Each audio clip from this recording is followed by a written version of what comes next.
नमस्कार, आप देख रहे हैं प्राइम न्यूज और मैं हूं आपके साथ मोनिका गुप्ता। उत्तराखंड प्राइम में आपका स्वागत है। इस बुलेटिन में आपको दिखाएंगे उत्तराखंड की तमाम अहम और बड़ी खबरें। सबसे पहले बात करेंगे बेरोजगारी की। उत्तराखंड में बेरोजगारी को लेकर कांग्रेस अब प्रदर्शन करेगी। कांग्रेस राज्य भर में बेरोजगारी के विरोध में कल प्रदर्शन करेगी। बड़ी खबर आपको दे रहे हैं उत्तराखंड से, जहां पर कांग्रेस जो है वो विरोध प्रदर्शन करेगी बेरोजगारी को लेकर। और आपको बता दें कि कांग्रेस राज्य भर में बेरोजगारी के विरोध में कल प्रदर्शन करेगी। कांग्रेस प्रदेश अध्यक्ष प्रीतम सिंह के निर्देश पर यह प्रदर्शन होगा। कांग्रेस ने राज्य सरकार पर युवाओं की उपेक्षा का आरोप भी लगाया। सरकार से अब तक की गई भर्तियों का श्वेत जारी करने की भी मांग की गई है। ये बड़ी खबर आपको दे रहे हैं। बेरोजगारी को लेकर कांग्रेस प्रदर्शन करेगी। कल ये प्रदर्शन किया जाएगा। इसी के साथ यहां पर सरकार पर गंभीर आरोप लगाए गए कांग्रेस की तरफ से। पवन दीक्षित हमारे सहयोगी जुड़ चुके हैं। पवन, बेरोजगारी को लेकर कांग्रेस प्रदर्शन करेगी, क्या कुछ जानकारी आपके पास?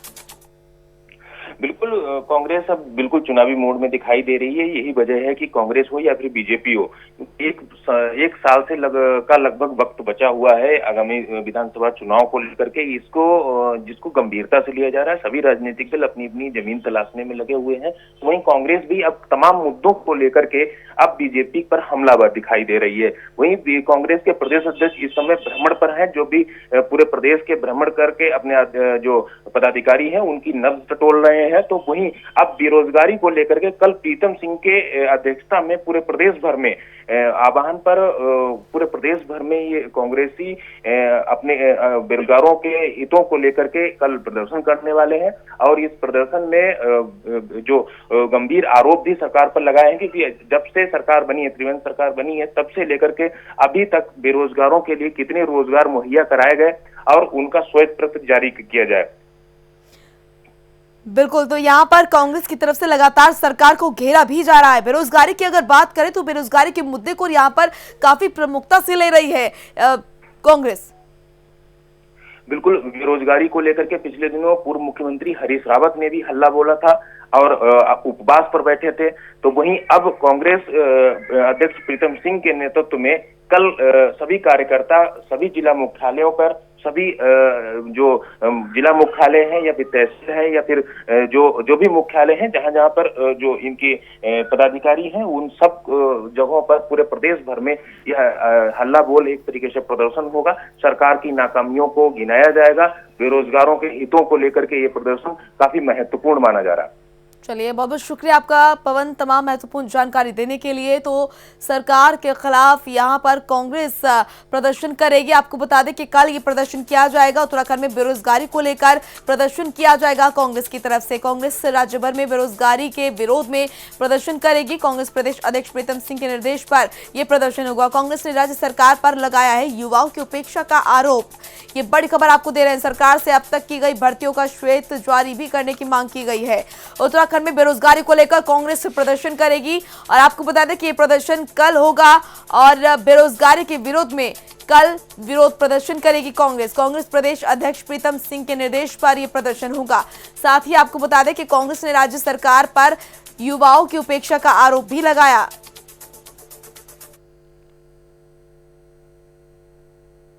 चलिए, अब बात प्रदेश में कोरोना की।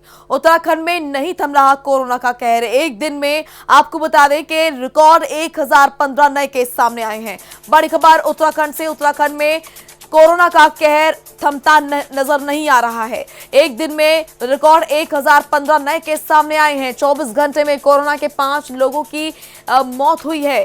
ये बड़ी जानकारी आपको दे रहे हैं। प्रदेश में कुल संक्रमितों का आंकड़ा अब 28,000 के पार पहुंच चुका है। 18,783 लोगों ने कोरोना के चलते कोरोना को मात भी दी है। प्रदेश में अब तक कोरोना से 377 लोगों की मौत भी हुई है।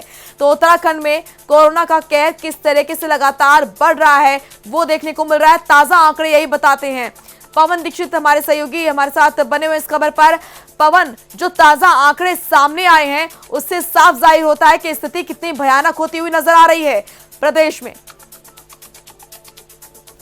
तो संपर्क हमारा नहीं हो पाया, संपर्क करने की कोशिश करेंगे। फिलहाल आपको ये बता दें कि जो ताजा आंकड़े प्रदेश के इस वक्त सामने आ रहे हैं उससे साफ हो जाता है कि किस तरीके से कि जो कोरोना का कहर है वो लगातार बढ़ता हुआ नजर आ रहा है प्रदेश में। 24 घंटे में कोरोना से 5 लोगों की मौत हुई है। और इसी के साथ आपको बता दें कि प्रदेश में कुल संक्रमितों का आंकड़ा 28,000 के पार पहुंच चुका है। 18,783 लोगों ने कोरोना को मात भी दी है। तो वहीं आपको बता दें कि प्रदेश में अब तक कोरोना से 377 लोगों की मौत भी हो चुकी है। ये ताजा आंकड़े आपको बता रहे हैं उत्तराखंड में किस तरीके से कोरोना का कहर लगातार बढ़ता जा रहा है। एक दिन में रिकॉर्ड 1015 नए मामले सामने आए हैं। ये ताजा आंकड़े बताते हैं प्रदेश में कोरोना को लेकर क्या कुछ स्थिति बनी हुई है। तो इस वक्त की बड़ी खबर आपको दे रहे हैं।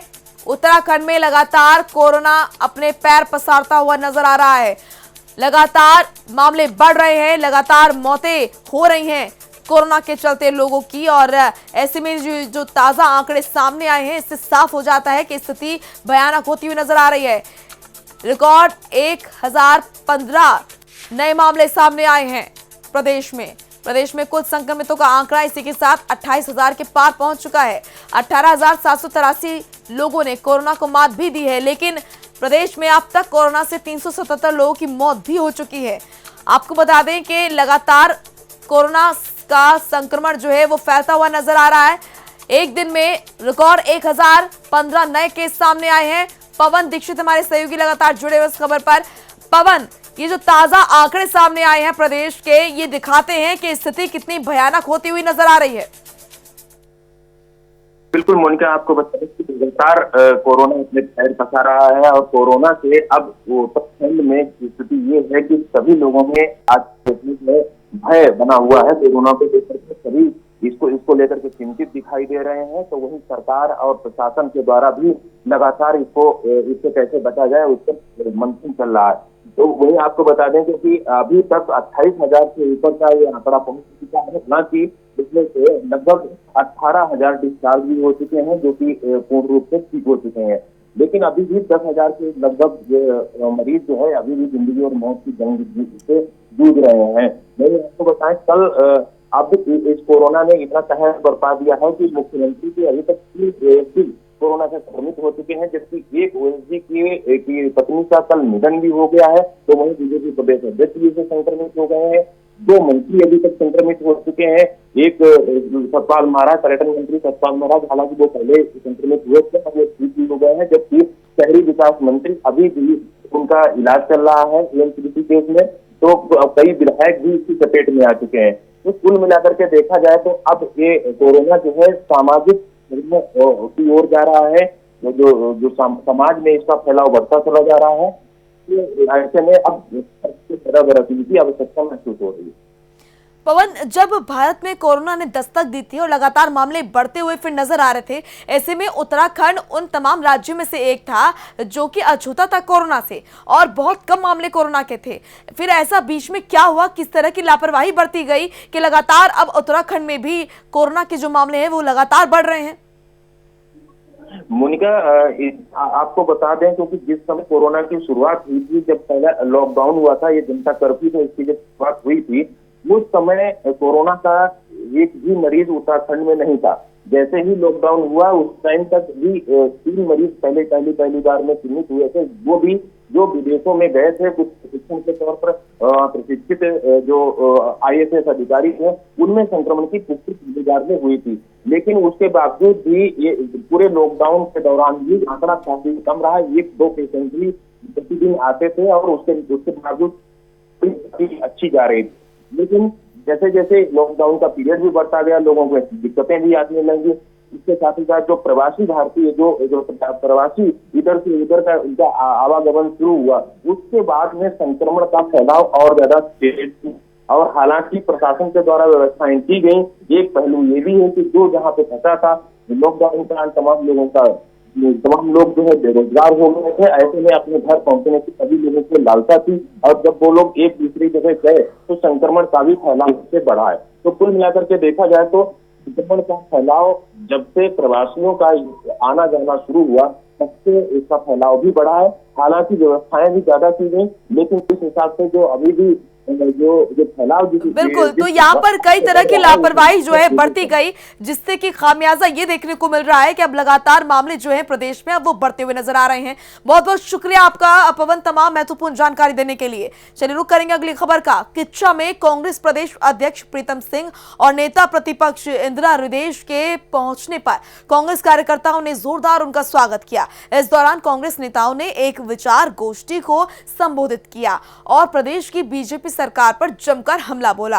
प्रीतम सिंह ने आरोप लगाया कि प्रदेश की जनता को अच्छे दिन का सपना दिखाकर सत्ता में आई बीजेपी ने उनको धोखा दिया है।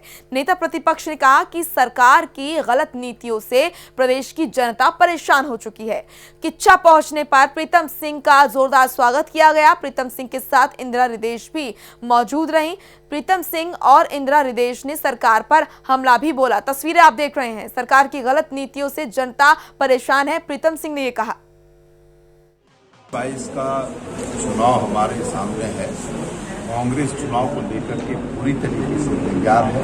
हम 2022 में उत्तर प्रदेश के अंदर कांग्रेस को पुनर्स्थापित करते हुए सोनिया गांधी जी और राहुल गांधी जी के हाथों को मजबूत। आपने टिकट का जिक्र किया, हमारे स्थानीय किच्चा के साथियों ने अपनी भावनाओं से भी मुझे अवगत कराया है।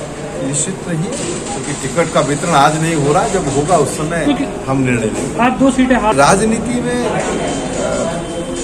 चुनाव में हार जीत जो है एक सिक्के के दो पहलू। जब हम मैदान में उतरते हैं तो हम कई बार चुनाव जीतते भी हैं। मतलब ये नहीं है कि जो हार गया वो जीत नहीं सकता और जो जीता वो हार नहीं सकता। 2022 में देश में भी और राज्य में भी जितना बुरा हाल है, हजारों लोग, आप तो सिडकुल के इलाके में रहते, रोज 250-300 लोग छटनी हो रही है, सरकारी नौकरी में हो रही है।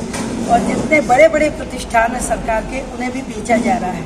उसमें LIC भी है, उसमें स्टेट बैंक्स भी है, उसमें जितने भी लाभ की योजनाएं सब बेच रहे हैं। बेरोजगारी से भुखमरी है, सरकारी संस्थाओं में भी हटाए जा रहे हैं, प्राइवेट संस्थाओं में। तो हमारी मांग है कि उपनल से नियुक्त किए जो लोग हैं जिन्हें हटाया गया उन्हें वापस लीजिए और रोजगार दीजिए, लोगों को रोटी दीजिए।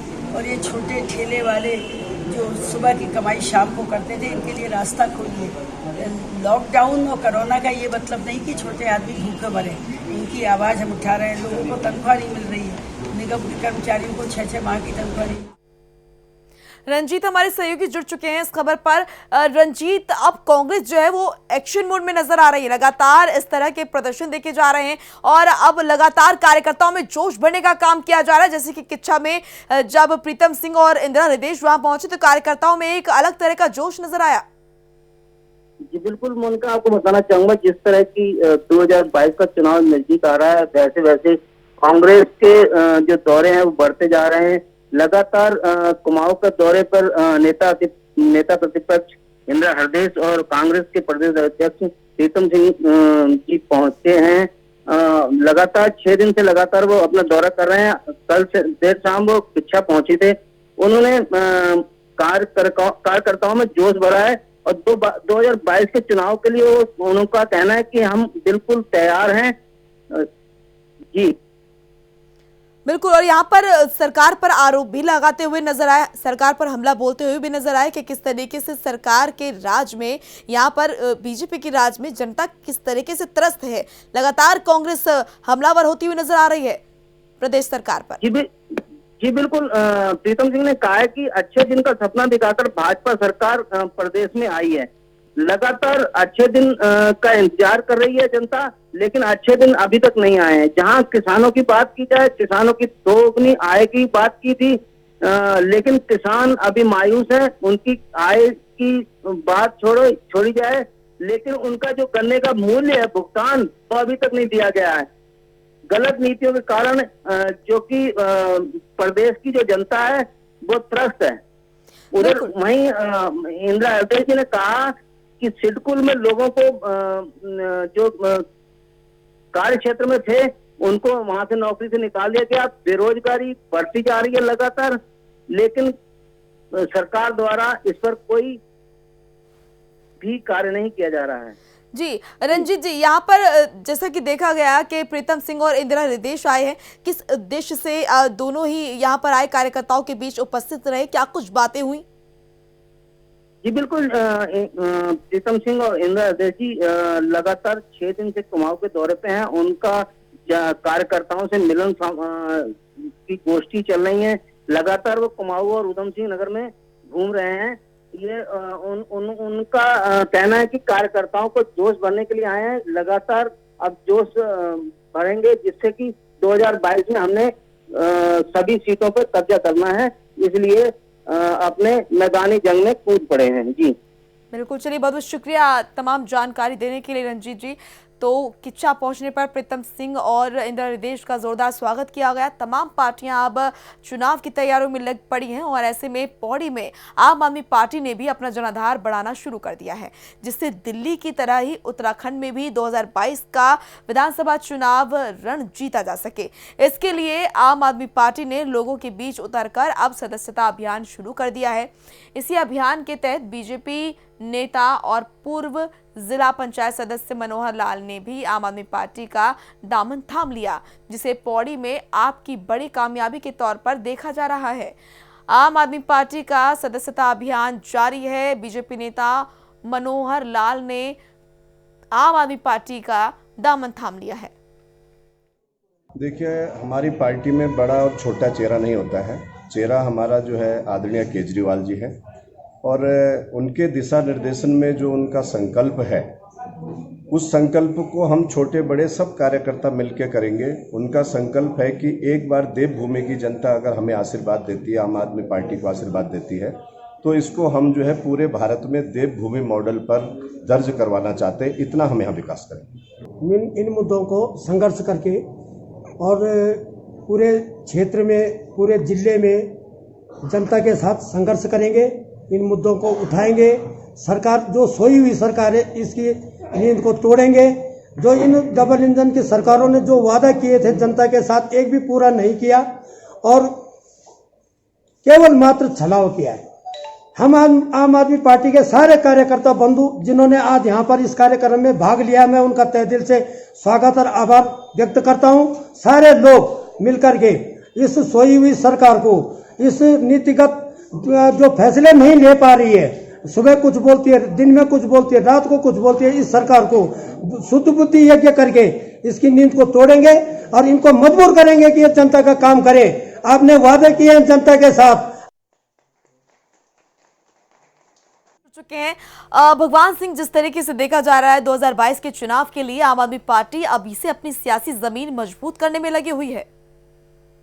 जी मैं आपको बता दूं ना कि जिस तरह से देखा गया है जनपद पौड़ी गढ़वाल में आम आदमी पार्टी का चर्चा है बिल्कुल जोरों पे है, और आम आदमी का मकसद यही है कि बीजेपी के कल जो मनोहर लाल पहाड़ी जो जिला पंचायत सदस्य थे, कल उन्होंने यहाँ पे 150 युवाओं को और पूर्व सैनिकों को यहाँ पे आम आदमी पार्टी की सदस्य दिलाए। कहीं ना कहीं देखा जाता था कि भाजपा और कांग्रेस में बौखला मच चुकी है। और एक चीज सबसे महत्वपूर्ण यहाँ पे ये है कि क्योंकि कहा जाता है कि उत्तराखंड से पानी बहता है और दिल्ली में उससे दिया जाता है, तो कहीं ना कहीं उन लोगों का वही मुद्दा यहाँ पे होगा। और साफ वही कि इनका कहना है कि लोक प्रभारी शिवपाल सिंह रावत जी का कि अगर ना हम यहाँ के उत्तराखंड के वासियों को पानी और बिजली फ्री नहीं दे सकते, कि दुर्भाग्य की बात है कि हमारी क्षेत्र की बिजली दूसरे क्षेत्र में फ्री मिल रही है, तो कहीं ना कहीं से मुद्दा बना के एक यहाँ पे आम आदमी पार्टी अपनी बैग बना रही है। और इससे कहीं ना कहीं आम आदमी को फायदा जरूर होगा और भाजपा और कांग्रेस को जरूर इसका निराशा देखना पड़ेगा। सूत्रों से यह खबर ये मिली है कि यहाँ पे देखा गया है कि भाजपा के बड़े दिग्गज नेता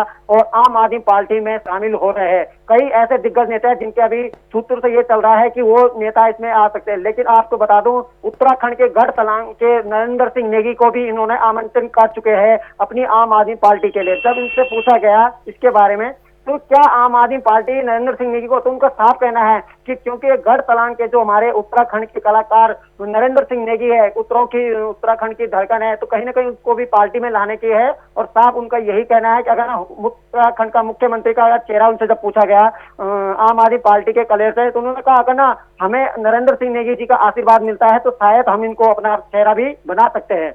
जी भगवान सिंह, बीजेपी नेता मनोहर लाल ने आम आदमी पार्टी का दामन थाम लिया है, तो ऐसे में बीजेपी को कितना नुकसान और आम आदमी पार्टी को कितना फायदा होगा? बिल्कुल, अगर ना देखा जाए, क्योंकि लेकिन कहीं ना कहीं देखा जाता है कि लोकसभा यहाँ की जो है कि तीरथ सिंह रावत जो पूर्व मुख्यमंत्री बीसी खंडूड़ी के क्षेत्र बिल्कुल छोटे बेटे बड़े बेटे माने जाते हैं, तो कहीं ना कहीं इस पर बीजेपी के कई आगे मैं आपको बता दूं सूत्रों से यही चल रही है कि बीजेपी को नुकसान जरूर होगा, क्योंकि इनका कहना आम आदमी पार्टी का है कि जिस तरह से भाजपा ने कांग्रेस का सुपड़ा साफ किया है, उसी तरह से आम आदमी पार्टी भाजपा का सुपड़ा साफ करेगी और इनको 2 या 3 सीटों पर इनका अरमान है कि भाजपा 2-3 सीट जीतेगी और 58 सीट से ऊपर हमारी यहाँ पे पकड़ बनेगी। कहीं ना कहीं इससे देखा जा सकता है कि आम आदमी पार्टी को लोगों को अच्छे लोगों को जोड़ रहे हैं और उनका यही कहना है कि हम लोगों को ऐसे जोड़ेंगे जो लोग आम आदमी पार्टी के लिए काम करेंगे। चलिए, बहुत बहुत शुक्रिया आपका भगवान सिंह तमाम महत्वपूर्ण जानकारी देने के लिए। तो वहीं देवस्थानम बोर्ड के जरिए 4 धाम यात्रा के लिए ई पास बनाने का सिलसिला जारी है। तीर्थ यात्रियों के लिए 2 महीने में 41,486 ई पास जारी किए जा चुके हैं। वहीं 4 धाम यात्रा को लेकर लोगों में खुशी देखने को मिल रही है। दरअसल 4 धाम देवस्थानम प्रबंधन बोर्ड के जरिए प्रदेश के लोगों के लिए 4 धाम यात्रा का 1 जुलाई से शुभारंभ हुआ था। वहीं 25 जुलाई से कुछ प्रावधानों के साथ 4 धाम यात्रा सभी के लिए शुरू हुई है, जो बदस्तूर जारी है। तो तस्वीरें आपको जोशीमठ की दिखा रहे हैं, जहां पर 4 धाम यात्रा के लिए बने 41,000 ई पास। आपको बता दें कि 1 जुलाई से शुरू हुई है तीर्थ यात्रा का सिलसिला, लगातार अब जारी रहेगा। तो संजय कुमार हमारे सहयोगी जुड़ चुके हैं इस खबर पर। संजय, क्या कुछ जानकारी आपको मिल रही है यात्रियों के लिए खुशखबरी? जी बिल्कुल, अगर 4 धामों की बात की जाए तो देवस्थानम बोर्ड जो नई बॉडी जो स्थापित की गई है उत्तराखंड सरकार द्वारा, जो इन 4 धाम जो हमारे तीर्थ है इनको मैनेजमेंट के लिए, इनके प्रबंधन के लिए बना हुआ है।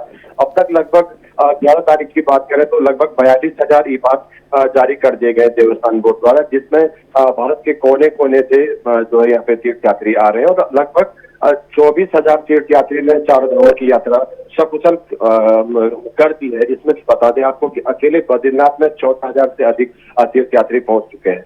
हालांकि अभी श्राद्ध पक्ष चल रहा है, केवल श्राद्ध तर्पण करने वाले जो यात्री होते हैं वही यहाँ पे पहुंच रहे। सिलसिला थोड़ा धीमा चल रहा है, लेकिन आने वाले कुछ महीने में ये यात्रा बदस्तूर आगे बढ़ेगी। जी बिल्कुल, यात्रियों में किस तरह की खुशी देखने को मिल रही है? यात्रियों के बीच किस तरह की प्रतिक्रिया? जी देखिए, जिस तरह से देवस्थानम बोर्ड नया जुलाई में इसकी स्थापना हुई और जिस तरह से देवस्थानम बोर्ड और क्षेत्र के हक हकूकदारों के बीच में अभी भी किसी हक हकूक को लेकर मनमुटाव चल रहा है, उस हिसाब से देखा जाए तो यहाँ के जो तीर्थ पुरोहित है वो थोड़ा देवस्थानम बोर्ड से खुश नहीं है, जिसका फलस्वरूप जो है अभी ब्रह्म कपाली से लेकर के गंगोत्री यमुनोत्री केदारनाथ में जो पंडे हैं तीर्थ पुरोहित है थोड़ा नाखुश नजर आ रहे हैं और उनके और जो तीर्थ यात्रियों के बीच में जो सामंजस्य होता है जो पहले होता था वो दिख नहीं रहा। लेकिन धीरे धीरे जो है देवस्थानम बोर्ड का कहना है कि धीरे धीरे हम सामंजस्य पहुंचा देंगे। फिलहाल यात्री काफी खुश है और अपने पितरों के लिए यहाँ पे जो है पुण्य कमाने के लिए और श्राद्ध तर्पण करने के लिए बद्रीपुरी से लेकर गंगोत्री यमुनोत्री धाम में आ रहे हैं। जी चलिए, बहुत बहुत शुक्रिया आपका संजय तमाम महत्वपूर्ण जानकारी देने के लिए।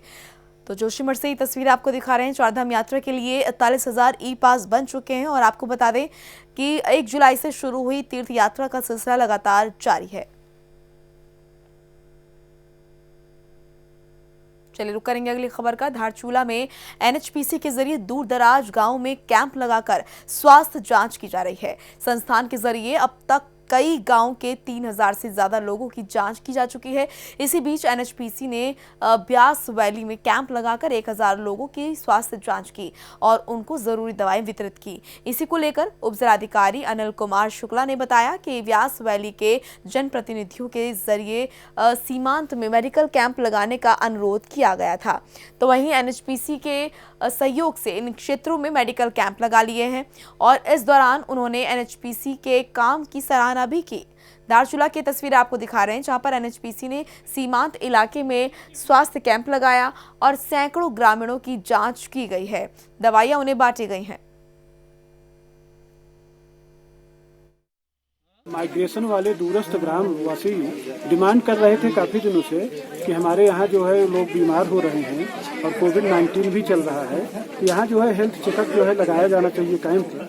इसी को देखते हुए हमारे द्वारा जो है एनएचपीसी से रिक्वेस्ट किया गया और एनएचपीसी ने अपनी सहमति व्यक्त की और आज जो है NHPC के द्वारा गुंजी, कुटी, नाभी गांव में जो है ये हेल्थ कैंप लगाया जा रहा है। इनका हम हेल्थ चेकअप कर रहे हैं। साथ ही साथ जो है हम इनका जो है सैंपलिंग भी कराएंगे। कुछ लोगों को जिनको जो है हमें लगता है कि ये थोड़े से बीमार हैं, उनकी सैंपलिंग भी होगी। कोविड-19 लॉकडाउन और अनलॉक के दौरान NHPC लिमिटेड प्रशासन का अनुमति से धारचूला विकास मंडल का दूर दराज नजदीक सभी गांव में मेडिकल सेवाएं पहुंचाते रहा।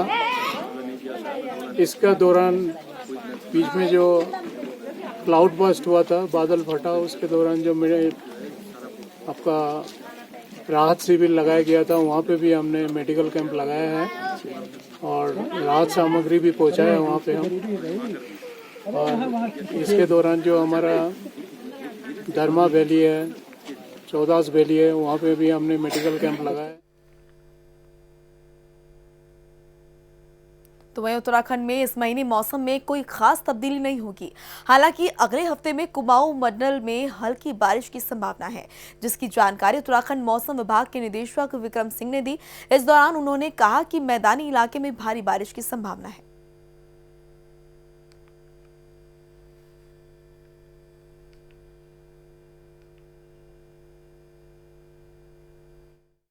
नमस्कार, मैं विक्रम सिंह, निदेशक मौसम केंद्र देहरादून से। मौसम के लिए बात करें उत्तराखंड के लिए तो आज 10 तारीख सितंबर की हो गई है और सितंबर में जैसा कि देखते ही हैं कि जो रेनफॉल एक्टिविटी है कम होनी शुरू हो जाती है और पहले सप्ताह में थोड़ी एक्टिविटी हमको मिली है 7 तारीख तक और उसके बाद हमने जैसे बोला भी था जो एक्टिविटी है वो बहुत कम हो जाएंगी। तो आप देख रहे हैं कि बहुत कम एक्टिविटी इस समय प्रदेश में आइसोलेटेड कहीं कहीं पर जो है छुटपुट एक्टिविटी मिल रही है, लाइट थंडरस्टॉर्म एक्टिविटी। और आगे भी जो 3 दिन की अगर बात करें, आज 10 सितंबर है तो 10, 11 और 12 ये 3 दिन की बात करें तो इसमें भी कोई एक्टिविटी विशेष प्रदेश में कुछ नहीं है। हल्की थंडरस्टॉर्म एक्टिविटी में कहूँगा कुमाऊं क्षेत्र में एका दुक्का जगहों में या लोकल कह लीजिए जैसे देहरादून वगैरह है, लोकल है, थोड़े डेवलपमेंट हो जाए तो लाइट थंडरस्टॉर्म एक्टिविटी वहाँ यहाँ पर भी मिल सकती है आजकल।